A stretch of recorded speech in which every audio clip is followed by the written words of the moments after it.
Hello and welcome to the Possibility Mindset Podcast. I'm Devin Henderson, your host, and I believe something greater is always possible for you. All right, I'm excited today. I really am. Not just trying to force some kind of excitement, right? I really am happy to be here. Shiny, happy people. Don't know where that came from. I guess I'm a little giddy today. I just kind of have like that unexplainable joy, if you know what I'm talking about. And I hope you do too. And if you don't have just like an overflowing joy today, I hope that maybe you can turn that around and decide that and to have that joy, to have that peace and excitement that comes from a life that where you're living in the purpose you're meant for. So, wow, I'm getting all deep right off the bat. I just kind of dove into the deep end. I'm like, let's do this. Maybe you'll turn your day around by listening to this podcast. You know, so much of our happiness and our attitude, it's up to us, right? And we're always looking at external things to like make us feel better. But really that decision starts from inside. And there's some days I fail to remember that. And I'm like, what's going on? Why can't people or things make me happy? Well, Devin, you have to decide it for yourself first. So, all right. I just got back from Target. I love Target. We live close to Target. We live like maybe like 3/4 of a mile from Target. I don't know why I'm getting that specific, but it's we can walk there. So sometimes we'll just pack the kids into the stroller and we'll just walk to Target, and it's like a field trip. Well, I went by myself today. When I drove, I didn't walk. But I was like trying to multitask, right? I was, my awesome social media person, Stevie, was texting me about like passwords and stuff. And I was like trying to shop while texting and doing this. And it was like, I was like, bad things were happening. Like, well, I dropped my sunglasses, didn't realize it. And someone's like, hey, you dropped your sunglasses. Then I was like in the self-checkout line. And the lady had to like kind of like clap her hands and be like, there's one open over here. And I was like, wow, hard to multitask and shop at the same time. And she was just kind of like, yep, we see it all the time. And I wish people would stop. She wasn't rude. She just kind of had an understanding look. And so anyway, that's just the way some days go. Sometimes you just feel like you have to multitask. So that's why I came off of that. So I'm just like a little wired. Also, it's afternoon and I'm drinking coffee. I went and I got like a venti from Starbucks. And if you're listening, I'm showing the cup here. You know, what you have is, this is for all you baristas out there who don't know this. I'm not being judgy. I just want you to know that when you put a lid on one of these to-go cups and the hole is here, you want to make sure that it's not right above the little crease. Okay, I don't know if they just don't train for this or if people forget. I'm not angry. I'm just trying to spread the good news. I have found that when you put that mouth hole right over the crease, the drink dribbles, like it dribbles out of this little crack. And so always when they give me my coffee, I make sure it's not over that they're not lined up. Ideally, it's on the very opposite side, the hole in the line. Just trying to make the world a better place here, okay? But this barista did good. She gave me about a quarter turn. So it's about halfway around from the full side. So we're not dribbling today, but I will say she filled it extremely full. And it spilled out onto my hand on the way home. And I did not cuss. I didn't cuss. Scalding hot coffee on my hand, and I held it back. All right. Which now implies, does he cuss sometimes? Well, I don't know. Maybe that's for a confession for a later episode. Anyway, I got my coffee on, my afternoon coffee. I might be paying for that later tonight when I'm actually trying to sleep. So here we are. Let's see. Let's catch up to speed. What happened this week? Had a great Father's Day. Best Father's Day ever. I got to choose the food. So, of course, I chose Chipotle. It's like, why are they even asking me? My favorite is Mexican across the board. So we have a place here in Kansas City called Jose Peppers. They have the best cheese espinaca dip ever. If you live here, you know what I'm talking about. If you don't, I hope you have something as good where you live. But I had Chipotle, and it was awesome. Also, I got this mug. Again, if you're listening, the mug says, Best Dad Ever! This mug wouldn't lie, you know? When I got it, it reminded me of Michael Scott when he bought himself the mug that says World's Best Boss. So I wonder how many people are going to think I bought this for myself, right? But I got water. I got water here, I got coffee, I got every drink imaginable. So we're good to go. It's so funny because I realize this podcast is on YouTube and it's on all the podcast platforms.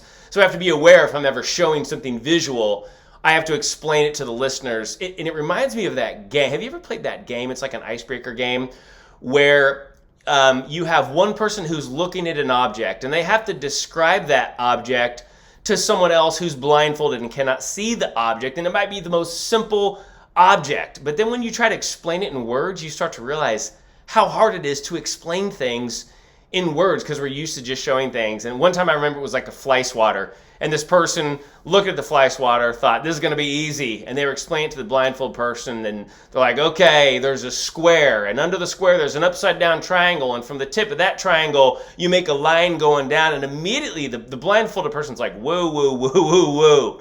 Right? It makes sense to everyone who knows that it's a fly swatter, but to the person hearing these words, it's like, what's happening? So sometimes I'm like, I hope I don't leave my listening audience in the dark, like they're like, what's he doing with these drinks and these mugs and these lids? And so anyway, deep breath, Devin, deep breath. We got a long way to go.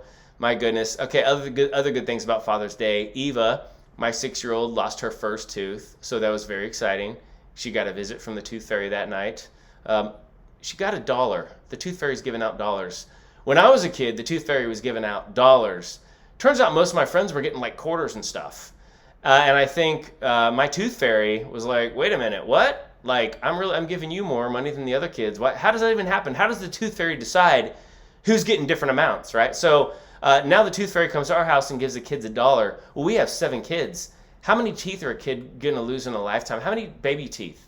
I don't know. I could Google it right now, but I don't Google things. You know that. Unless it's super important, I don't Google it. Let's say there's 10 on the bottom, 10 on the top. All right. That's 20 teeth times 7 kids. What is that? $140 that the tooth fairy is going to bring into this house in all. Do you know what kind of IRA accounts we could start with that kind of cash flow if it all came in at the same time? But anyway, that's not what it's about. It's about fun and using that money to go buy candy so you can get cavities and then spend more money to fill those teeth. All right, this is the Possibility Mindset Podcast. In case you were like, wait a minute, Devin has derailed. Here's the thing. I just love life. I like to share personal things. We're going to get to some deeper things here in a minute. I just thought, hey, it'd be fun to catch up. All right. So speaking of more catching up, I had a gig earlier this week. I drove here from Kansas City up to Des Moines, Iowa, to speak to the Farmers Mutual Hail Insurance Group. They are a reinsurance group. And, as a keynote speaker, what I've learned over the years is that it's not about me, it's about the audience. But sometimes when you're going into a certain group, depending on the setting and the people, you don't know what kind of energy is going to be coming back your way. So sometimes you start to anticipate, okay, this is going to be a lower energy crowd. So, maybe start by matching that energy and then bringing them up. Sometimes you go into a room and it's like the energy is already over the top and you're like, wow, I don't really have to do anything. I'm just here to kind of calm things down. Well, in this, it was 40 people, ag people who are great people, but sometimes tend to be more on the quiet side. And it was 8 a.m. Let me say that one more time, 8 a.m. All right, so very small crowd. Very early in the morning. So I'm thinking, okay, I'm going to deliver value, but I'm not going to expect people to be like giving me back a lot right now. I anticipated it all wrong. They were phenomenal. I mean, we're talking like they blew me away with their interaction and how much fun they were. And that's not even how I define a successful keynote, because sometimes you're delivering that value and people are just taking it in and they're not as loud, but it was like it made it really fun for me. So I have to give them a shout out, Farmers Mutual Hail up in Des Moines. You were a blast. And then on the way home, I stopped at a gas station and ran into a guy named Jason Devin, who has become a friend over the years. He's a juggler, so we kind of come from that background of entertainment. Well, he's wanting to get more into speaking. So we've kind of reconnected recently. And then the fact that we ran into each other as I was coming home from a gig in Iowa and he was going to a gig in Iowa, to me it's kind of like the world's crazy, right? Of all the people I could have run into, it's this guy who I just recently rekindled a friendship with, who's kind of asking me about what is the speaking world like, and I'm kind of telling him what he could expect and what's possible for him. And we run into each other in a gas station. See, I believe things are meant for a reason, and we just got to chat for a little bit. So I'm really hoping Jason can take his amazing entertaining skills and take them to the motivational stage, because I know he has stories and lessons that he could use to impact people. So it is fun to be an inspiration to other people, which is kind of where we're going today with this podcast, by the way, is just the power of inspiring other people toward new possibilities. Because remember, this podcast, it's about fun, but it's also about helping you and the people around you ignite their untapped potential, and to never stop asking what else is possible, because there are such great things out there before us.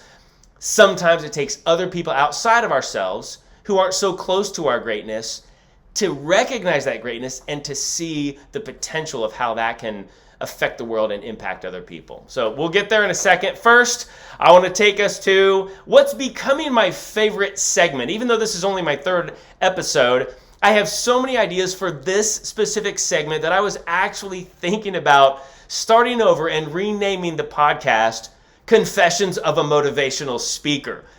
Because I'm starting to realize, again, this segment is not just about unloading and getting things off my chest. This is about, I have these confessions, and I told my wife the tagline could be, keeping it real to help you become unreal. Right? Because if I'm sharing kind of like the behind the scenes of the motivational speakers and what's really in our heart and our attitude and our life, that like if we uncover it, can be an inspiration to you, because you're like, oh, okay, we see that motivational speakers, as much as they seem like they have it together, also have issues and struggles they're dealing with. Now, sometimes arguably as motivational speakers, since we're immersed in self-help, in other words, we listen to a lot of books and podcasts, maybe we're hyper aware that there's many tools at our disposal to overcome those struggles, those problems, those insecurities. So we're here to kind of help you just become aware of it. At least that's my part of my, passion, is to recognize the weaknesses in me, how they've made me become stronger, and how I can help you also go from weak to stronger those same ways. So, Confessions of a Motivational Speaker. Here we go. Today's confession is, sometimes I fail to follow my own advice. Right? It's like that, hey, do you practice what you preach kind of thing? Well, a lot of times I do, because the tools I come up with, I know are tried and true, because they developed from my own situations in life where I've said, hey, this is a effective tool. Sometimes I either forget, or it's too hard to go through the hoops of having to follow that advice. Usually it's the fact that I forget, and this happened recently, and so I'll just tell you what it was. I call myself a perfectionist. I would actually claim that I'm a recovering perfectionist. Like, I've heard a couple people mention that lately. Sue Falcone, my friend Karen Allen, they've used the term recovering perfectionist. And I would put myself into that bucket, because I have come a long way in going from everything has to be absolutely perfect to, you know what, go ahead, just do it. Do it the best that you can, and don't lose sleep at night. Easier said than done, but that's the whole goal, right? Do the best you can, and then have peace. So something ironic happened, and this actually pertains to the last podcast episode that I did, or one of them. I was talking about perfectionism and how, even starting the podcast, I wanted things to be perfect before I even launched my first episode. And my awesome social media person, Stevie, made that clip from the podcast into a reel. And in the reel, I sort of have like a grammatical error while I'm talking. And I say, if things don't go as perfect, and I meant to say if things don't go as planned, or if things don't go perfectly, but I said if things don't go as perfect, then just keep going. And I was like, oh, we can't put that out on the social media. I sound silly, right? We've got to fix that. So I was texting her before she was going to put the reel out, because she was sending me sort of like, hey, this is about to launch. What do you think? And I was like, can we fix that? And I was showing it to my wife and my kids, and I was like, do I need to worry about this? Do I need to fix this? And then great minds think alike, right? And the two great minds here were Stevie, my social media person, and my 13-year-old daughter, Charlotte. And they both, Charlotte in words, Stevie through a text, at the same time were pointing out to the irony of how I wanted to fix this whole perfection this perfection message clip in that I was coming at it from a perfectionist. Like, hey, we have to make this perfection thing perfect. And it was just so funny. I hadn't seen the irony, and that this perfectionist was trying to fix the clip about perfectionism. So I decided we're leaving it. We're going to keep it like it is. Show the world you can be imperfect, that they can be imperfect too, and that the job can still get done. All right, because I feel that the clip made the point, and it showed Devin Henderson as being imperfect. So honestly, it felt so good to release myself from that. So maybe you're the same way. Maybe you are a perfectionist. Maybe you're a recovering perfectionist. And maybe sometimes it holds you back from greatness because you're just like, I'm not going to start this process until things are perfect, right? Or I'm going to hit pause because I feel like things have not been perfect. Just move forward. And as a manager, as a boss, as a leader, as a coworker, you could practice this confession to other people too, and just sometimes it's like you tell people, hey, be on time, leave your problems at the door, will you forgive me? It's like, I guess what I'm saying is like, just practice. I guess I made notes and now I've confused myself. The note was about be willing to make confessions to the people that you lead, okay? Whatever that confession might be. You might tell people, I'm always telling you to follow your own advice, right? And that's my confession today, that sometimes I don't follow my own advice. Are you following your own advice, right? If you tell people to be on time, are you on time? If you tell them leave your problems at the door, are you doing that? That modeling is what does it. I've learned that as a parent. They're not going to do what I say. They're going to do as I do. So build trust, build loyalty, build respect by practicing what you preach, by following your own advice. So, all right, that was fun. That was good. It is time for a sip of coffee. My awesome booking coordinator / overqualified office assistant, Crystal, listened to the last episode before she uploaded it to our podcast platform. This is kind of along the perfectionism lines. And she said, hey, at the end of the episode, you cough. She was like, do we want to fix that? Which I'm really glad that she caught that. And that's what she's there for, quality control. And I finally decided, I'm not going to try to make this podcast thing perfect, right? I don't want to do a lot of editing, not because I'm lazy, but it goes back to that perfectionism thing and just showing that you're human. I want this to be raw. I want it to be real. I don't want to be, going back and fixing things, editing things. I mean, my whole life and career has been about, I got to perfect the wording of this keynote because it has to be done in a certain amount of time. Or this really short video that I'm making for social media, I have to crush every second of it and be meticulous. Where with the podcast, I have a little bit more time to kind of just breathe and give as much commentary as I feel is necessary to help the message, to help you. So there's going to be a lot of imperfection in this podcast, which I'm excited to make that announcement and make that commitment to myself and to you. Because, like I say, start ugly, start small, pick up the ball. All right. Okay, today what I want to share with you is about the power of inspiring others toward new possibilities, and I'm gonna share that in the context of telling you the story of how I got my start with magic and how other people inspired me in that journey. And just a little look ahead, it wasn't just one person, it was many people, right? So here it is, and I hope this inspires you to inspire other people, because you never know when it's going to happen. So this is how my magical journey began. I was always interested in magic. From a very young age, I would see magicians at festivals, at school assemblies, and I was always blown away. I always knew it was a trick and an illusion, but it was just like so intriguing, like, wow, you can do the impossible. This is awesome. I remember specific tricks from when I was like very young, like 5 or 6 years old, that I saw magicians do that blew me away. Now, the first time I actually knew that I could do magic in my own hands, right? I thought there was a special people who like have gone to school for years to learn this, but my sister Gretchen had a friend Kelly come over to spend the night. And I think I was in about 2nd grade or so at the time. And Kelly knew some magic tricks. She knew a coin trick and she knew 2 card tricks. And she showed us those tricks, blew me away, but then she showed me how to do them. And the first one was making a coin disappear. And then the first card trick was the classic pick a card and I'll find it. And then there was another card trick that, takes more explanation. But anyway, I learned all 3 of those tricks and started performing those card tricks like anytime there was a deck of cards around. So that set me on a path for I know some tricks. Well, also I was a big David Copperfield fan growing up. He was my favorite illusionist. I thought he was just awesome. And so he helped me really just grow that passion, that excitement for magic in general. And then when I was in about 4th or 5th grade, get ready for this. I was inspired by none other than the New Kids on the Block. How do the New Kids on the Block inspire how do they inspire a young aspiring magician? That sentence was a mouthful.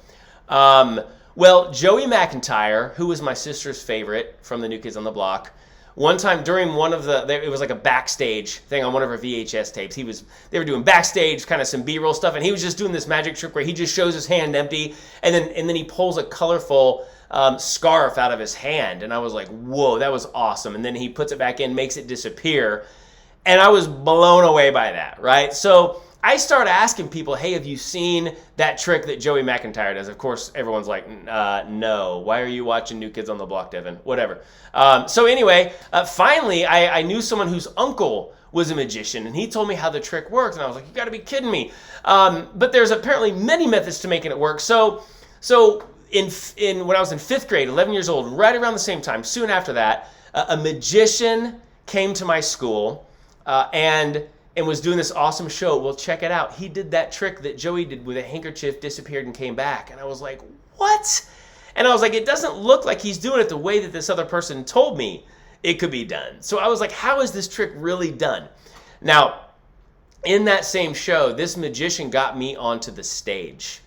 Right? And you know there's something different when you get brought into and you are hands-on with some kind of activity. You're inspired at a whole new level because it's almost like I've done that. I've gotten a taste of it. Now I just need to take it to the next level. Well, this magician's name was L.C. Collier. He was local here to Kansas City. And the way he brought me on stage was he said, okay, I'm going to choose someone from the crowd. And we're all like, ooh, me, going, you know how kids are. We're crazy. And then he goes, wait, put your hands down. Everyone be quiet. He said, I'm going to choose the person who can make the ugliest face. And who do you think he chose? That's right, me. I didn't even make a face. I just sat there. He's like, that's hideous. Come up here. That's a joke. That didn't really happen. I actually made a face. I don't usually do this, but since I have a camera right now for this, I'm going to make the face. Now, if you're just listening, you just need to picture just a hideous face. So here we go. Man, this is so unprofessional of me to do, but this is fun. Here's the face.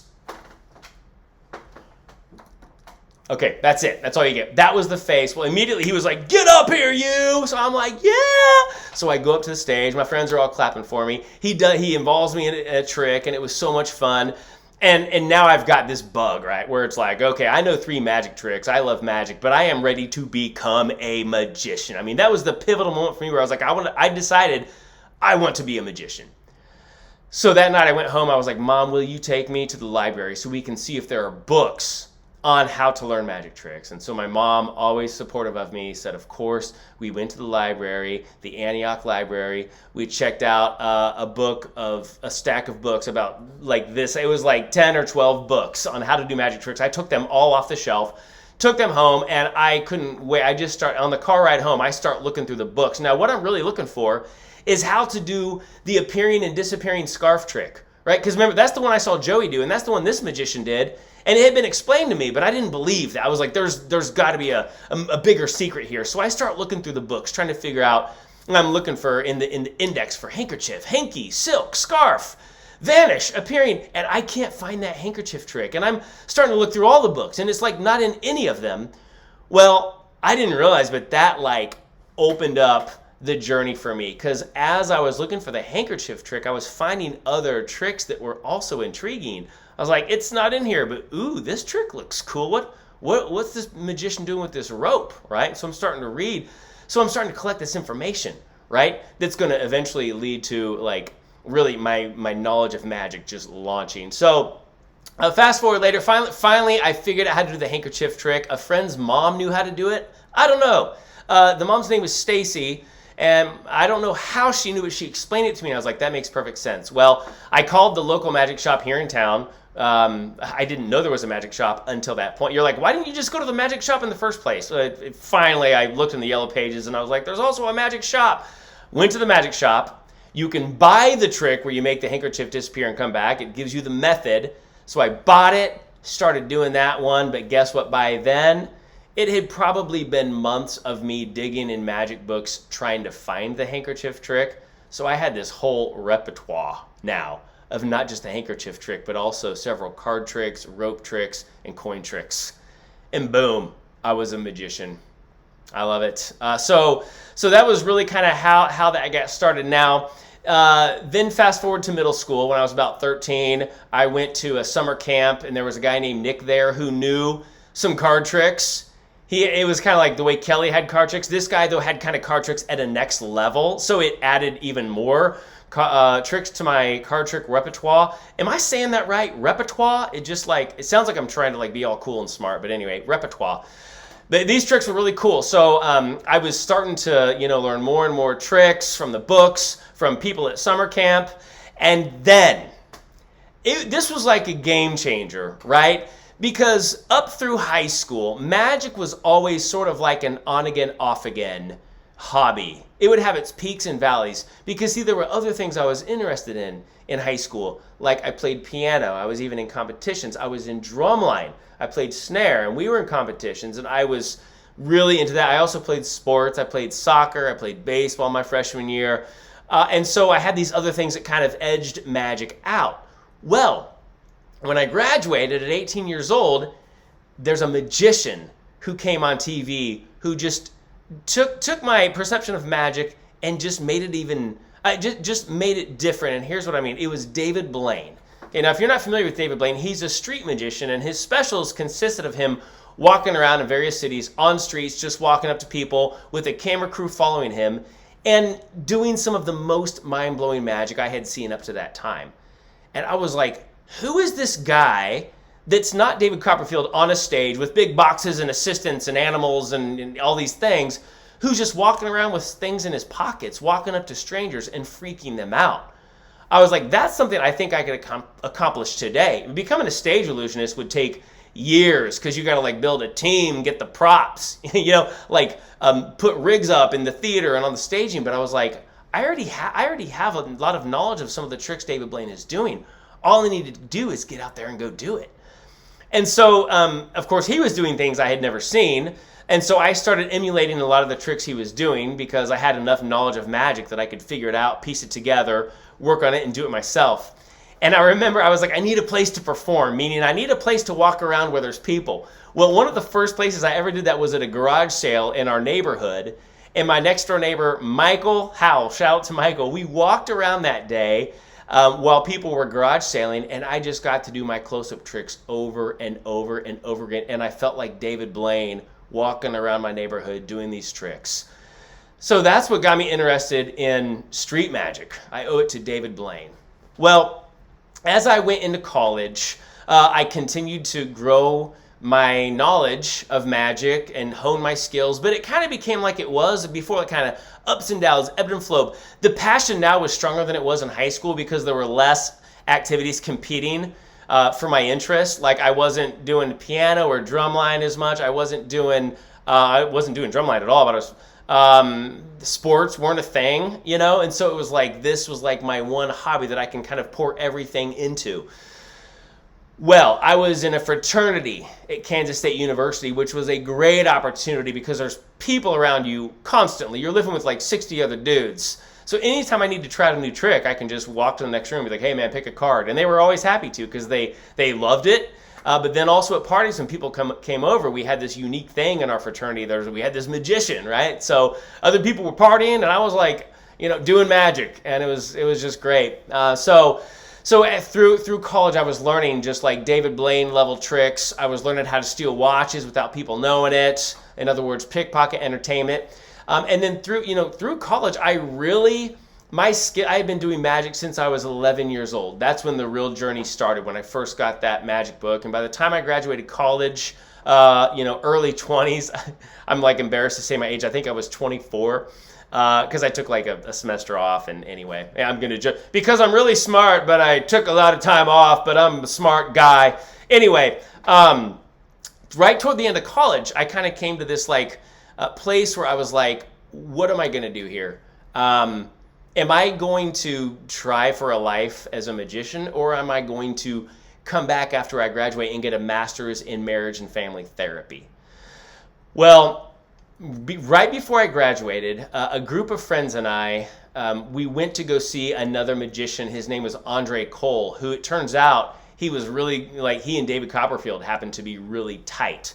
But one of my friends had a connection with Andre Cole. So we went to go see his show, and he was a guy who did big illusions like David Copperfield on college campuses. That was like it was a ministry where he'd go around to different college campuses, and people were like, you should go like intern with him as one of his stagehands to learn what it's like to be an illusionist. Well, we went and saw a show, loved his show, it was great, but as I was watching the stagehands, I thought, I don't want to be a stagehand. And I'm sure that I could learn a lot, but you know what? I don't even want to be an illusionist. I don't want to be a guy with the big props and all the assistants.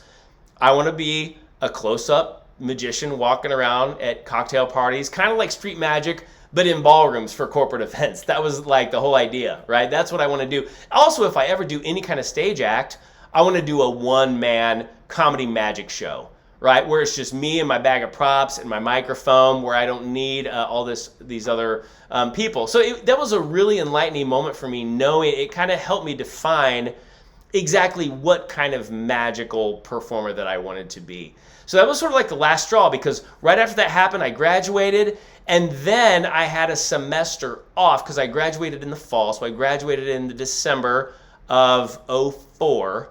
And then I had that spring semester to kind of play around because I was going to start my master's degree in the fall. So that gave me, what is that, like 7-8 months to kind of play with until I was going to make a decision whether to go back to school. Well, what I did is I got some gigs in restaurants, which I'm excited to tell that story later. I landed a couple gigs walking around in restaurants, so doing street magic in restaurants at table sides while people are waiting for their food. I started doing birthday parties, small corporate events, and it took off slowly, and then that first year, I made about what a kindergarten teacher makes in terms of income, and I was like, that means it's a profession. I mean, for my first year, that's a real job. And so in the course of that time, I decided not going back to school, not getting my master's degree. I chose magic over helping marriages.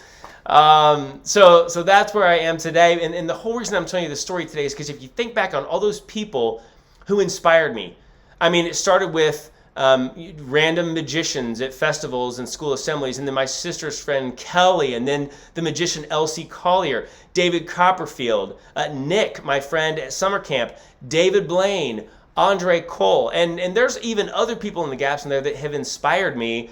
And I can't imagine that one of those people was thinking, I'm going to inspire this young boy / man to become a professional magician. But they did. And so I think it's just so cool that when we use our talents and our passions and we really put ourselves out there, we just never know who we're going to inspire. And like every second we can just find peace with remembering, I am helping someone else right now ignite their untapped potential. And that doesn't just apply to performers or painters or artists. I'm talking about just the way you live your life with integrity, as a strong leader, as a person who unselfish, selfless in the way that they live, that they're generous, because when we do that, we're inspiring other people to live life in a better way. So there's so many ways we can inspire people. So never undermine the work that you're doing or the person that you are, because that impact might be touching other people in ways you will never see. All right, well, thank you so much for letting me share that story today. I appreciate that. I hope that this episode has been an inspiration to you to remember the power that you have to inspire other people toward new possibilities. Well, if this did help you, if this did impact you, if you're watching on YouTube, please go ahead and hit that like button. Yeah, I sound like a YouTuber now. I guess I am. Hit the like button, share it, subscribe. If you're listening, please, if you really felt impacted in a good way, give me a 5-star review and comment. Let us know how this touched you or how you might live differently. Okay, so do please stay in touch. You can follow me on social media at Devin Henderson Speaker. For more information about speaking bookings, you can go to devinhenderson.com. Let's see, are there any more shameless plugs I need to give? All right, well, hey, thank you so much for joining. It was really, really fun to be with you today. And do remember that something greater is always possible for you.